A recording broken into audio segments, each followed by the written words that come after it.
Bonjour à tous, je suis Émilie du blog Parents Voyageurs.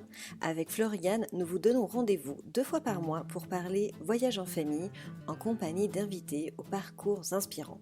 Alors ne pensez plus à rien et laissez-vous porter. Bienvenue dans ce nouvel épisode.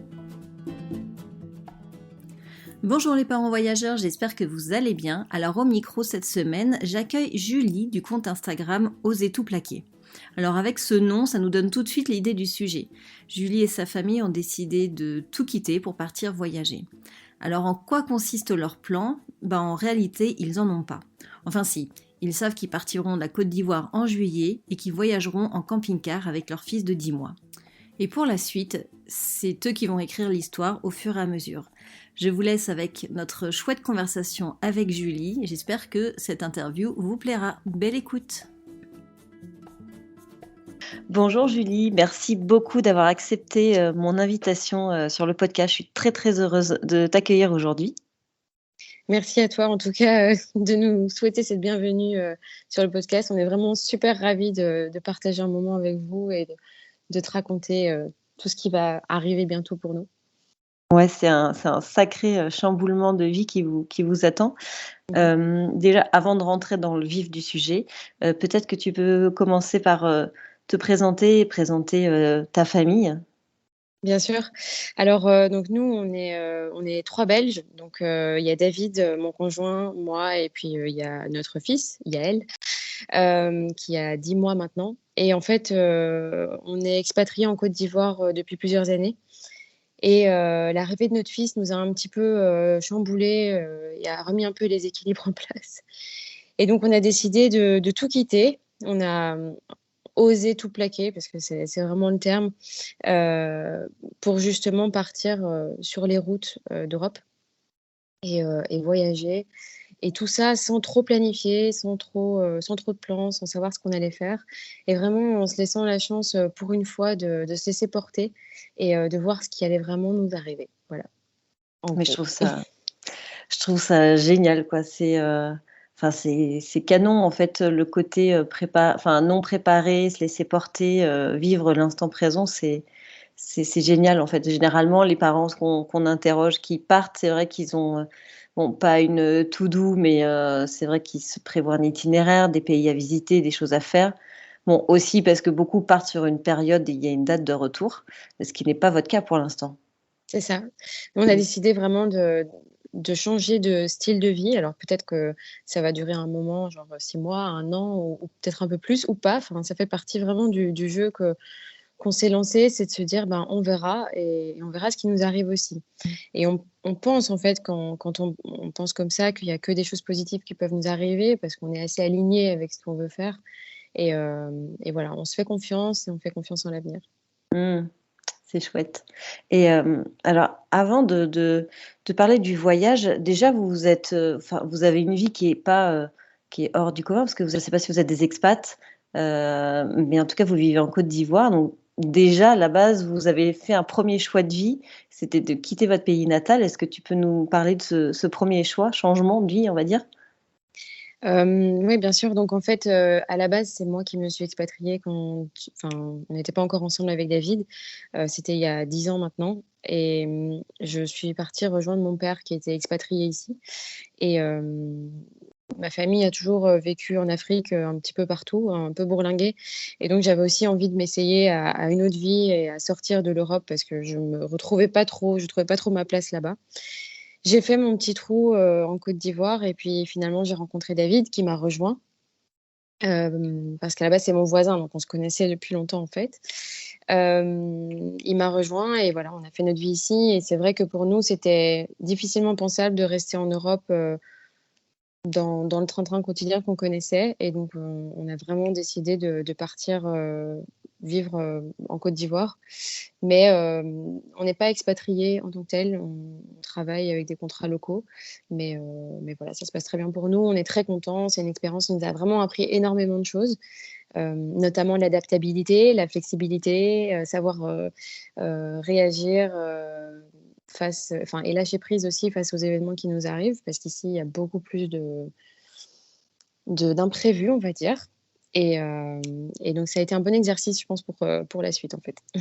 Oui, j'imagine, c'est vrai que c'est pas conventionnel de vivre en Afrique avec, tout c'est vrai que tous les aléas qu'il comporte donc déjà, vous partez déjà avec un capital, flexibilité, adaptabilité, ouverture d'esprit, qui est déjà, bien ouvert déjà. Oui, mais on s'en rend pas compte, hein, donc c'est quelque chose qui se fait petit à petit, donc on peut pas se dire, «OK, aujourd'hui, j'estime que je suis quelqu'un de flexible Ouais, et d'adaptable». Bon, ça s'est fait un peu comme ça, en fait. ouais, ouais. Oui, tu baignes dedans depuis 10 ans donc Oui, c'est fait partie de ton quotidien, maintenant. c'est ça. Et du coup, est-ce que tu te souviens, en fait, d'un moment, d'un déclic, d'un moment particulier où tu t'es dit: «Non mais, là stop, on change de vie»? Est-ce que c'est venu au travers d'une discussion? Enfin, tu vois ce que je veux dire? Est-ce qu'il y a vraiment eu un déclic ou c'est venu progressivement? Non, il y a eu un gros déclic, c'est clairement l'arrivée de notre fils, et le déclic a été beaucoup plus violent et plus fort pour moi que pour David. Hem, pour moi, ça a été compliqué de gérer l'arrivée de notre bébé, de vouloir rester avec lui, de vouloir passer du temps avec lui, de vouloir le voir grandir et en même temps d'être confrontée, au congé maternité qui finalement, je trouve que les mères sont assez isolées. Même si ici en Côte d'Ivoire, c'est encore autre chose parce qu'on a quand même pas mal d'aide, mais je me trouvais quand même assez isolée et hem et en fait, au bout d'un moment, on te demande de reprendre le travail quasiment comme si de rien n'était. Tu dois avoir, la même productivité, la même efficacité qu'avant, alors que tu fais pas tes nuits, que c'est compliqué, que tes centres d'intérêt ont complètement changé et en fait, c'est globalement, c'est ça. Nos centres d'intérêt ont changé. On a eu envie vraiment de voir notre fils grandir et pour moi, je pense que j'ai frôlé le burn-out, en fait, hein. J'ai frôlé le je m'en sors plus et donc j'ai fait un gros appel à l'aide à David. On a dû s'asseoir et discuter, revoir nos projets, notre trajectoire et se dire: «OK, qu'est-ce qu'on fait?» On peut pas décemment rester avec l'un de nous 2 qui est malheureux et qui se retrouve pas dans sa vie quotidienne et pour le coup, évidemment, il m'a entendue parce que la priorité finalement, c'était quand même nous et pas tellement le projet parce qu'on avait ce projet de van, mais on l'avait mis à encore 2 3 ans derrière. Pour une raison financière, en fait et finalement, ben, on a décidé de l'avancer et de se dire: «Ben, c'est maintenant, en fait». Voilà, Mmh. c'est ça vient à nous, c'est maintenant et ce qui compte, c'est notre bonheur, c'est de voir notre fils grandir, c'est que moi, je me sente bien dans mes pompes et voilà. Donc c'est Mmh. clairement ça. C'est chouette et mais du coup, pourquoi l'idée du voyage et partir sur les routes et pourquoi pas, il y aurait pu avoir d'autres, solutions, tu aurais pu envisager d'arrêter de travailler, de vous installer dans un autre pays, enfin, il y avait un éventail de possibilités, quand même assez large pour répondre à cette problématique que vous rencontriez. Pourquoi partir sur les routes? Alors pour nous, en fait, on a expérimenté les routes, au travers de nos vacances. Donc c'est-à-dire qu'à chaque fois qu'on partait en vacances, depuis plusieurs années, on décide de prendre une voiture et de partir sans savoir où on va. C'est toujours comme ça, enfin, ça fait plusieurs années qu'on voyage comme ça et on a remarqué en voyageant de cette manière qu'on se sentait mais tellement mieux, juste de pas se mettre de pression d'itinéraire, de pas se mettre de pression de faire un choix, de non, on se disait juste: «On fait cap vers l'est», donc en l'occurrence, on partait de Bruxelles.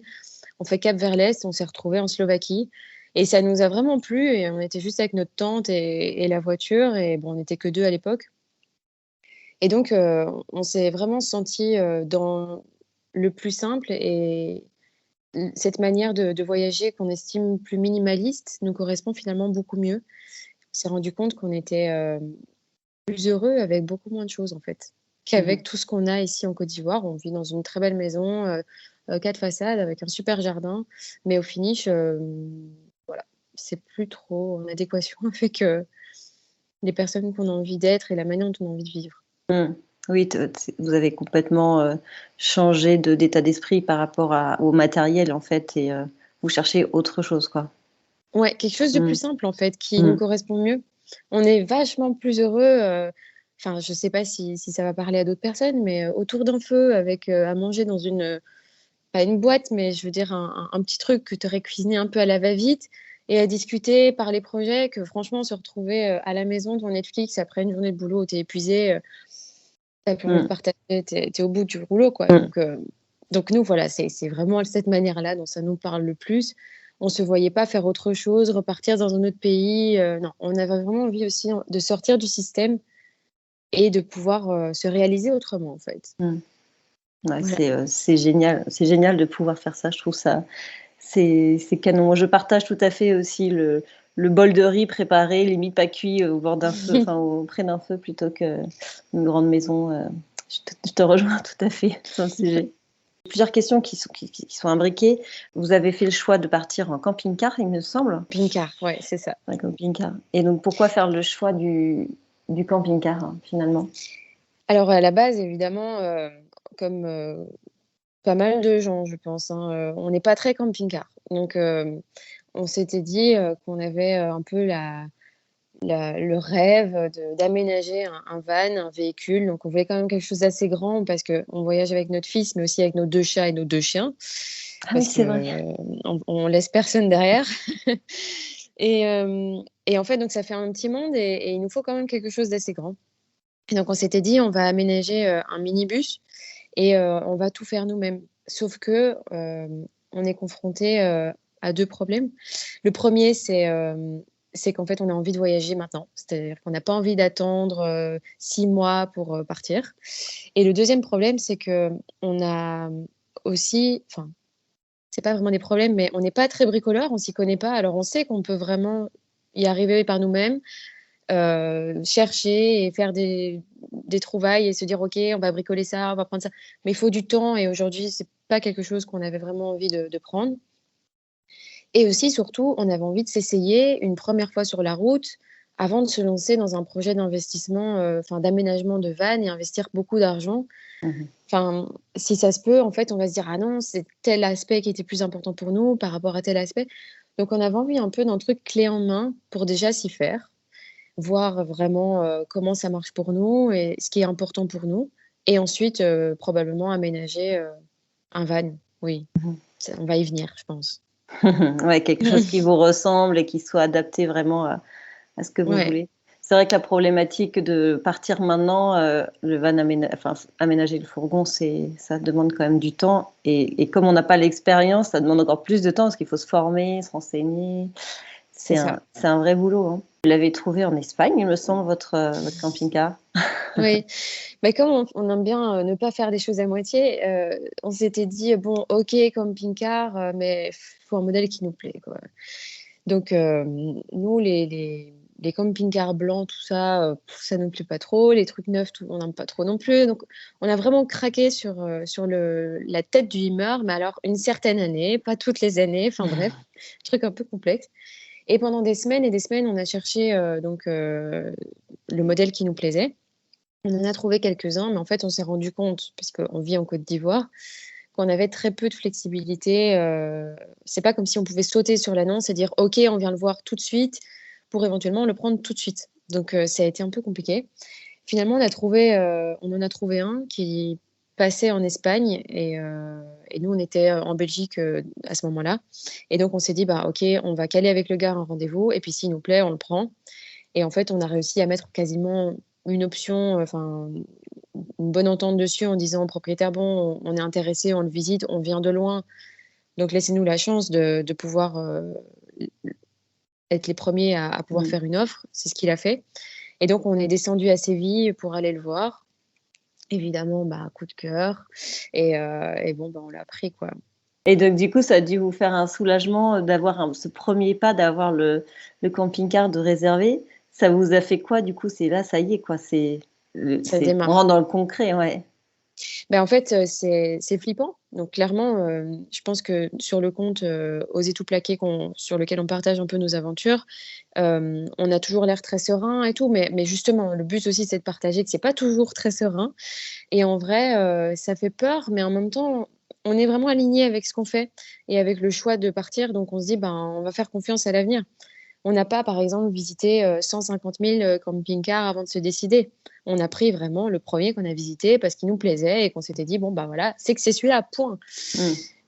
On Je pense qu'il y a des gens qui vont peut-être se dire: «Ben, c'est pas très sérieux, nous, on aurait plutôt fait plus de recherches et tout». Nous, on essaie juste de se dire: «On prend ce qui vient» et voilà et Ouais. globalement, je pense que ça nous réussit donc voilà. Bah, On dit dans la vie, il n'y a pas de hasard. Moi, je suis assez d'accord avec ça. C'est que à un moment donné, tu rencontres des gens à un certain moment de ta vie où tu prends des choix, enfin, tu prends des décisions, pardon, à un certain moment de ta vie.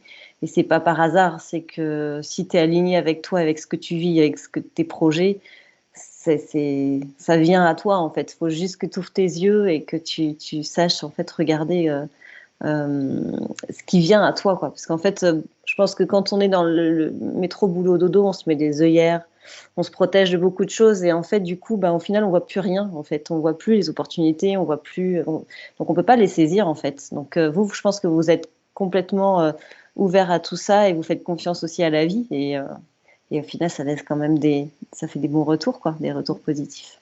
Pourvu que ça Ouais, continue. ouais, c'est ça. Après, ça ne nous empêche pas de rencontrer des galères, mais le tout, c'est comment est-ce qu'on gère les galères? Mm, Et une fois qu'on en rencontre, on se dit: «Bon, OK, il y a un problème, ben, on va le prendre comme il vient». Et il y a des choses qui sont désagréables, mais mm. voilà, ça se règle, c'est tout, point. C'est ça. Mais comme dans une vie sédentaire, enfin, des problèmes, t'en rencontres tous les jours, tout le temps, dans tous tes projets, ça fait partie de la vie de toute façon, quoi. C'est clair. Donc après, soit tu pleures sur toi-même, ou soit tu décides de les prendre à bras le corps et puis de t'en débarrasser vite fait, quoi. Donc C'est ça. c'est cool. Et du coup, là, en termes de logistique, vous partez en juillet.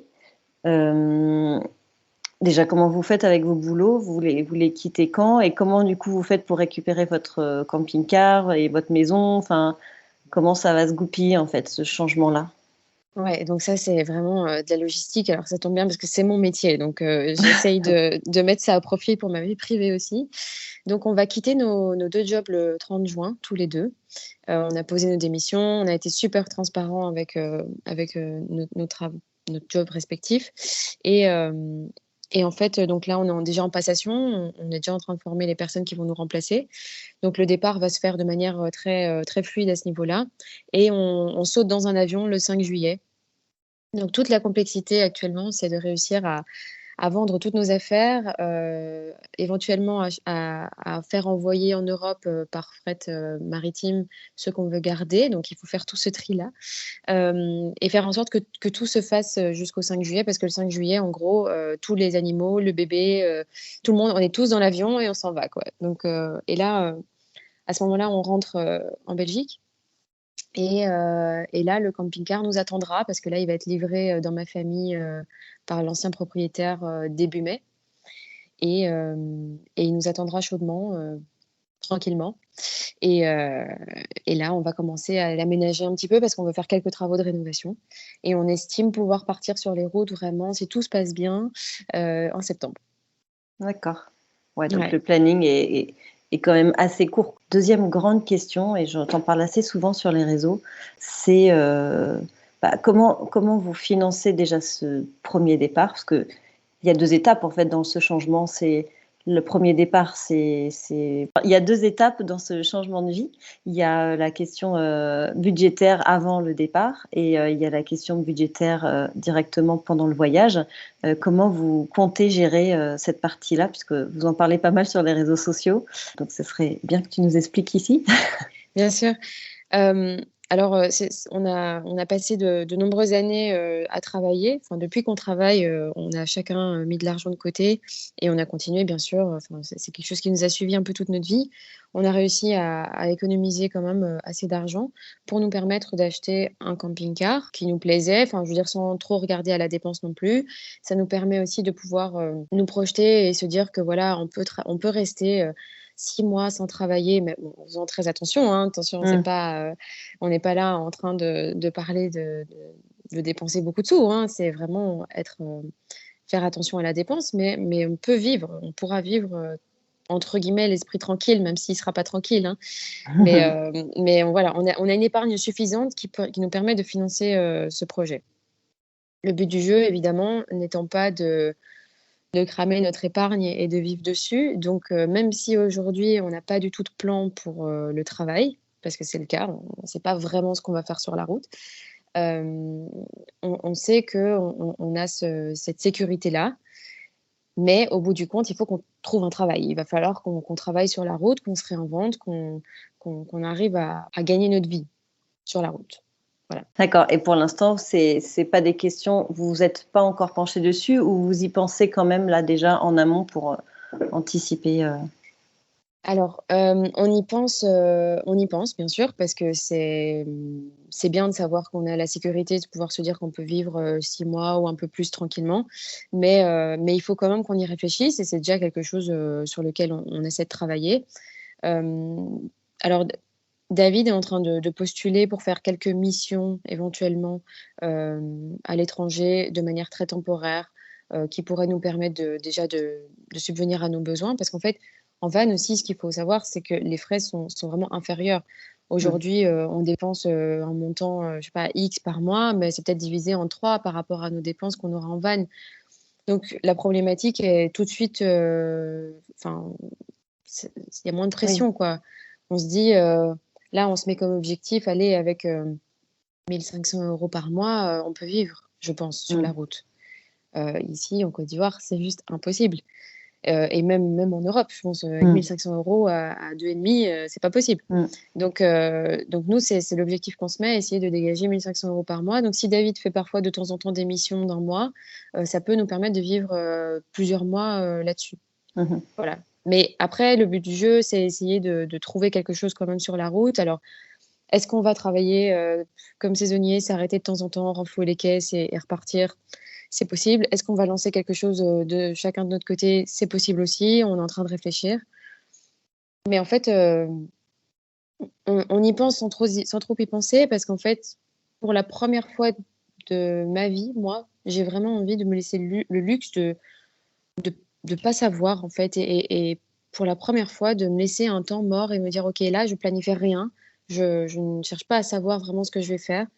Parce que depuis qu'on est tout petit, on nous dit, voilà: «Qu'est-ce que tu veux faire plus tard? Quelles sont les études que tu veux faire?» Il faut choisir son métier, il faut choisir, le pays où on veut vivre, ce qu'on veut faire. Bon, OK, mais tout ça sans trop se connaître. Aujourd'hui, C'est vrai. on arrive à un âge où on commence à se connaître, eh ben, j'ai envie de me poser et de me dire: «OK, qu'est-ce que j'ai envie de faire maintenant?» et plus être polluée par, le boulot, la routine, tout ça. Voilà. Ce tourbillon de questions qu'on a dès très jeune finalement, où on doit tout de suite se positionner et trouver des réponses à ces questions, en fait, on s'en rend pas compte, on baigne dedans depuis tout petit, mais c'est vrai Mmh. que c'est pour ça aussi, je pense qu'il y a énormément de reconversions aussi professionnelles sur notre génération. C'est qu'on a répondu un peu aux questions de la société, et puis en fait, on s'est tous à un moment donné, on regarde dans le rétro et on se dit non mais en fait, je passe à côté de ma vie, de mes ambitions perso, pro, enfin, et les gens se réveillent un peu, genre 20 ans après. Donc Ouais. c'est intéressant de se dire que, ben, ouais, en fait, tu vas te foutre aussi la paix par rapport à ça et tu vas aussi te donner du temps pour réfléchir à ce que tu as envie vraiment de faire, quoi. Ça, Ouais, c'est c'est un génial. luxe qu'on ne Mmh. s'est jamais offert. Voilà. Ça, c'est cool. Après, c'est vrai qu'il y a plein de possibilités de vivre sur les routes. Au final, c'est parce qu'on se met des barrières parce qu'en fait, l'idée de base n'est pas conventionnelle. Donc, on s'imagine pas. Mais moi, j'interviewe quand même beaucoup de parents. Et effectivement, il y a tout type de parents, entre ceux qui travaillent sur place. Enfin, en Australie, j'ai Jen que j'ai interviewé. Eux, ils travaillent à tour de rôle. Tu as les nomades digitaux. Enfin, il y a tout type de parents et en tout cas de sources de revenus possibles. Mais on se les imagine pas parce que c'est une vie qu'on ne s'est peut-être pas imaginée de base, donc c'est pas très concret pour les gens finalement. Oui, Donc je pense qu'il y a un monde parallèle au monde qu'on connaît, à ouais, ce truc un peu métro boulot dodo. Alors sans vouloir rentrer évidemment dans un jugement par rapport aux gens qui choisissent cette vie, parce que cette vie peut convenir à plein de tout monde, à fait. mais nous, elle ne nous convient plus. Mais travailler, pour avoir, de l'argent, pour ensuite, s'endetter, pour, aussi aller dépenser, pour, et participer un peu à tout un schéma où en fait on a l'impression d'être un peu parfois un hamster qui tourne en rond. Hem, Ceci étant mon ressenti, Mmh. ça me dit rien et je pense qu'il y a toute une partie de la population qui rentre pas dans ce système sociétal-là, le système qui a été monté et il y a plein d'autres possibilités à côté. Mais même là, même en touchant un petit peu du doigt, ce début d'aventure, je les ai pas encore toutes vues. On va Mmh. rencontrer plein de gens, on va Et tout ça, ça va nous apporter des choses et c'est à ce moment-là, je pense qu'on va dire: «Ah tiens, en fait, c'est vrai, moi j'aimerais bien faire ça, ou ça», enfin voilà. C'est clair que le fait d'échanger avec d'autres voyageurs, en tout cas d'autres personnes qui ont choisi ce mode de vie-là, on va dire hors cadre, ça donne des idées, ça permet de se rassurer, mais voilà, de s'ouvrir aussi aux toutes les possibilités que vous avez. C'est toujours un tel plaisir d'échanger avec d'autres voyageurs, de voir comment ils font, justement, de voir tous les modèles possibles. Comme tu Mmh mh. dis, il y en a tellement. Ouais, c'est ça, on s'imagine pas et tous les profils sont différents. Alors, je voulais te poser une question justement par rapport à ça, par rapport au fait de partir à l'aveugle et de partir un peu, voilà, se laisser porter. En fait, j'ai l'impression quand même que tu as une tolérance, au risque ou à la peur qui est relativement élevée quand même. Sortir de ta zone de confort, c'est pas quelque chose qui te fait peur, j'ai l'impression. Après, je te connais pas, mais c'est ce que tu dégages en fait quand tu parles du projet. Je pense qu'au fond de toi, il y a quand même aussi des vraies peurs, mais est-ce que tu peux nous en parler en fait, de ça? Mais en fait, alors je sais pas si ça vient de mon vécu, personnel avant de venir en Côte d'Ivoire ou si c'est la Côte d'Ivoire ou je ne sais pas, mais j'ai une certitude profonde en moi, c'est que je me débrouillerai toujours. Ça, je le sais. Donc et c'est la seule chose qui m'anime, c'est que je me dis que je sais très bien que je vais me débrouiller. Et là, par exemple, on sait qu'on n'aura pas de travail, tout de suite, mais je sais aussi que ça va me mettre une sacrée pression, de voir le compte épargne baisser et que je vais trouver toujours la solution pour réussir à m oui, «sortir de ce problème» entre guillemets, parce que c'est pas un problème, mais c'est de cette Retomber sur tes période. pattes un peu? Oui, et ça c'est la seule certitude que j'ai. Après, j'ai pas dit que ça faisait pas peur et que de temps en temps, on se tape pas des coups de flip avec David où on se dit: «Mais on est en train de faire quoi là?» Mais c'est ça fait peur, mais en même temps, on sait que on sait qu'on s'en sortira et en plus, ce qui est d'autant plus facile, c'est je pense que c'est plus difficile quand on est tout seul, mais nous, on est à 2, donc on est 2 adultes et donc aussi 2 fois plus de possibilités de gagner notre vie rapidement Mmh. ou en tout cas d'être à l'équilibre. Donc je sais pas si après j'ai une tolérance, au risque et tout ça, mais en tout cas j'ai la certitude que je m'en sortirai et que enfin je veux dire, il y a tellement de possibilités, je serai jamais à la rue. Je veux dire même s'il faut aller rembrayer avec, un job, travailler dans un restaurant ou dans un supermarché ou quelque chose, on le fera, c'est tout. S'il faut Mmh. passer par là pour rebondir et faire autre chose, ben on ira, c'est pas grave. C'est chouette en fait de pouvoir avoir cette ouverture d'esprit et de se dire, quoi qu'il se passe, de toute façon, je retomberai sur mes pattes parce qu'il y a plein de solutions et que vous vous fermez pas aussi à ça, quoi. Parce que peut-être que pour certaines personnes, ça serait complètement inenvisageable de quitter, un poste super palpitant ou pas, en France pour au final se dire au bout de 6 mois: «Bah, je me retrouve serveuse, au fin fond de je sais pas, de la Pologne». Ouais. Il y a Tu vois, je pense que des gens qui prendraient ça, après ça dépend peut-être du projet de départ, mais qui prendraient ça pour un échec ou voilà. Enfin, le tout, c'est d'être en phase avec ce que tu as envie de faire au départ, quoi. Oui, c'est ça, mais même nos proches, hein, nous ont dit, «Mais, attends, Julie, tu quittes un super boulot, à responsabilité et cetera, pour rien? Enfin, tu te rends pas compte du risque, en fait?» Je dis: «Mais enfin, si je l'ai eu une fois, je l'aurai une deuxième fois si je veux. Enfin, il y a quand même pas de raison que je sois arrivée là par magie. Je suis arrivée là par mon travail, par mes compétences, par donc si j'y suis arrivée une fois, j'y arriverai une deuxième fois» et puis le boulot de serveuse, par exemple, si ça me permet de vivre une vie où je suis alignée à côté, moi ça me va, hein.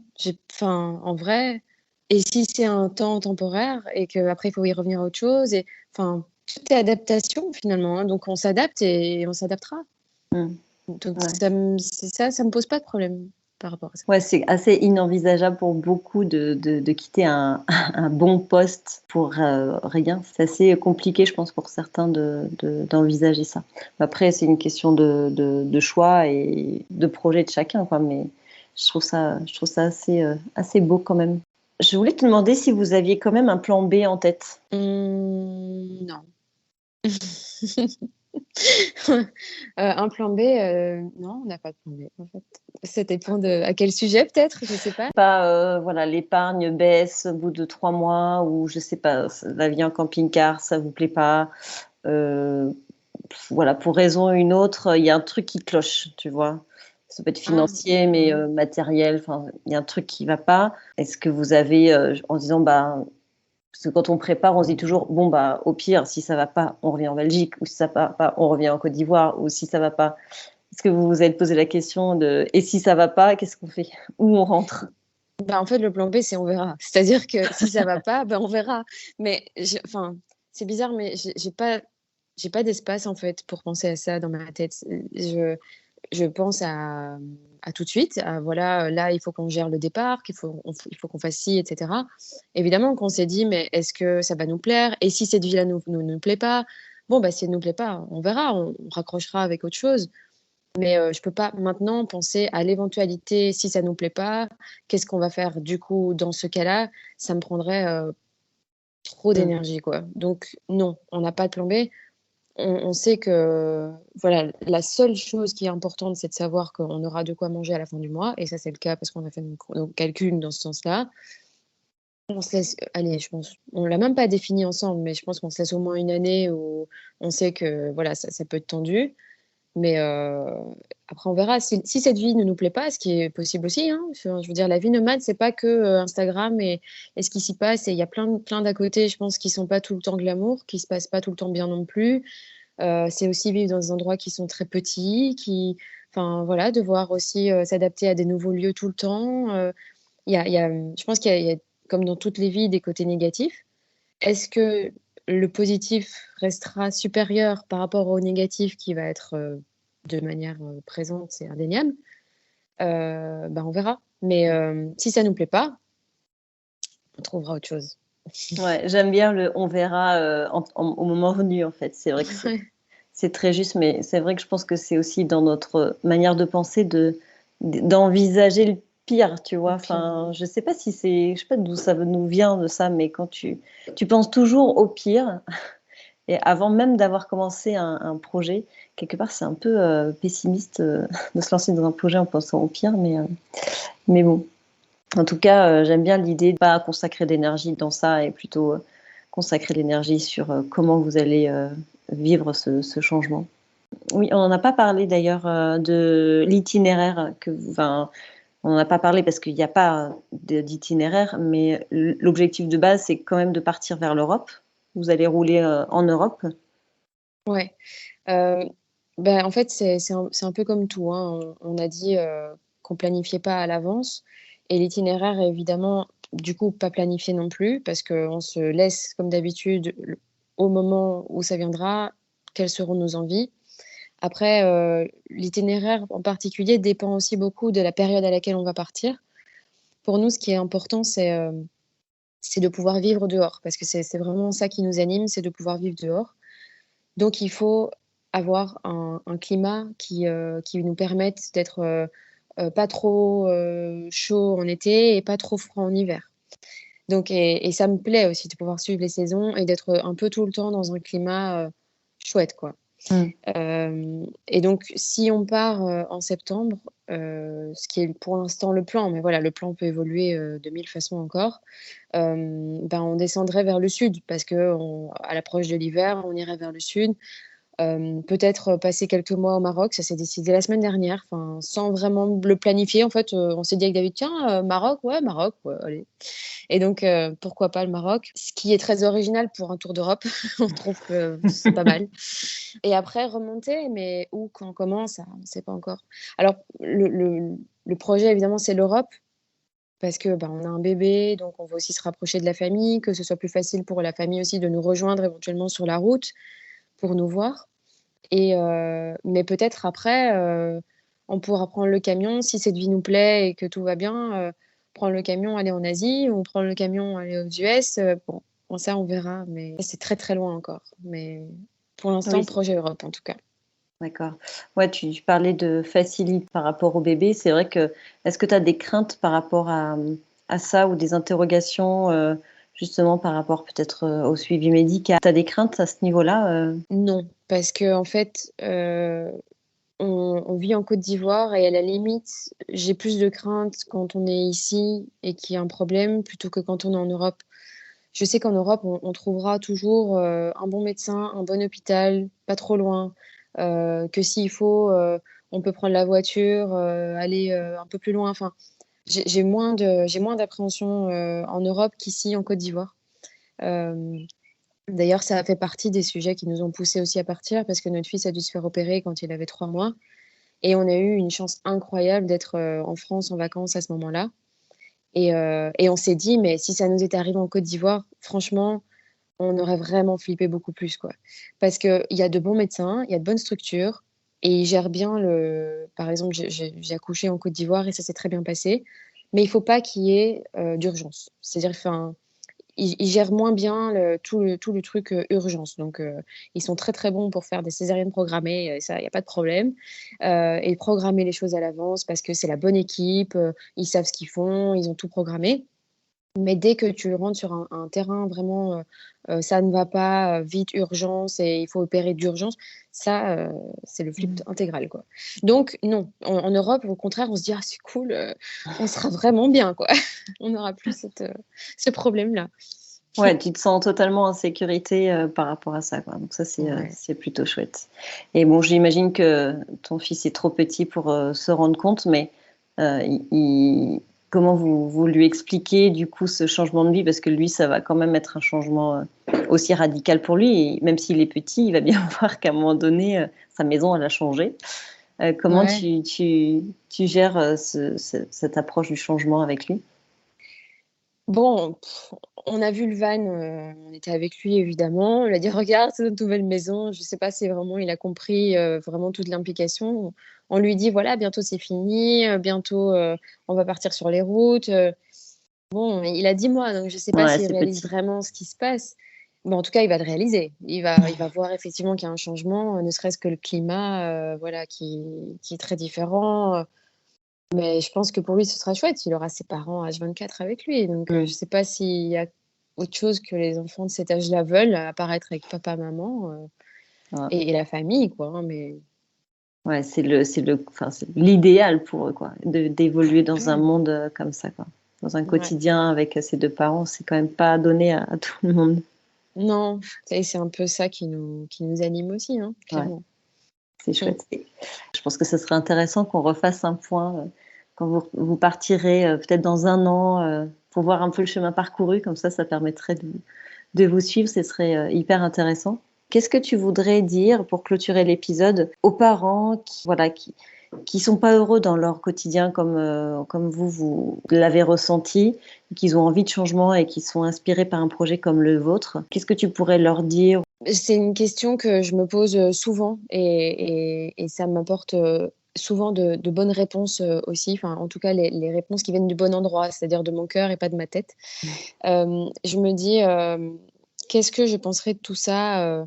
Genre, les dernières 24 heures de ma vie. On me dit: «Voilà, il vous reste 24 heures à vivre, demain c'est fini», et j'ai ce moment-là, ces 24 heures pour penser à toute ma vie et me dire: «OK», bon, alors c'est un peu glauque, je suis désolée, mais mais en vrai, ça m'apporte souvent de bonnes réponses, et souvent je me dis: «Mais en fait, la sécurité de l'emploi, ça va pas m'animer, quoi». Globalement, c'est chouette, hein, mais je suis pas sûre que, aux dernières heures de ma vie, je vais me dire: «Ah bravo Julie, c'est bien, tu as choisi la sécurité». Non, je pense que je vais me dire, «Bah ouais, c'est cool, tu as osé tout plaquer, tu as osé, vraiment, voyager, prendre ton fils, tes animaux», enfin, je le fais pas toute seule, je le fais avec David Oui. d'ailleurs, mais on a osé tout plaquer, tout faire, et pour justement nous retrouver nous. Le principal dans la vie, et je pense que n'importe quelle personne, plus âgée, pourra le dire, c'est les enfants, c'est la famille, le temps. Et souvent, on entend ça, «Ah oui, profitez parce que ça passe vite», bon, bah, voilà, profitez parce que ça passe vite, donc il faut le prendre au mot. Et si demain ça s'arrête parce que malheureusement, de nouveau, c'est un peu glauque, mais malheureusement, il y a des parcours de vie qui s'arrêtent, avant 80 ans. Il y a des gens qui partent, à 40 ans, à 50 ans. Ah bah, purée, ils attendaient la retraite pour profiter, bah, ils auront jamais profité, quoi.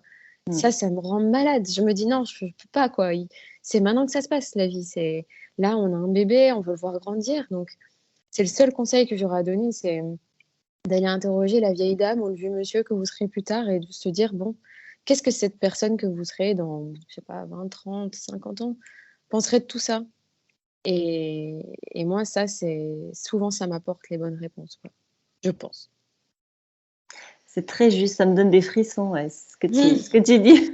Ouais, la vie, c'est maintenant, et c'est vrai que surtout quand on a des jeunes enfants, ça passe tellement vite. Et ça passe d'autant plus vite quand on est enfermé dans une routine.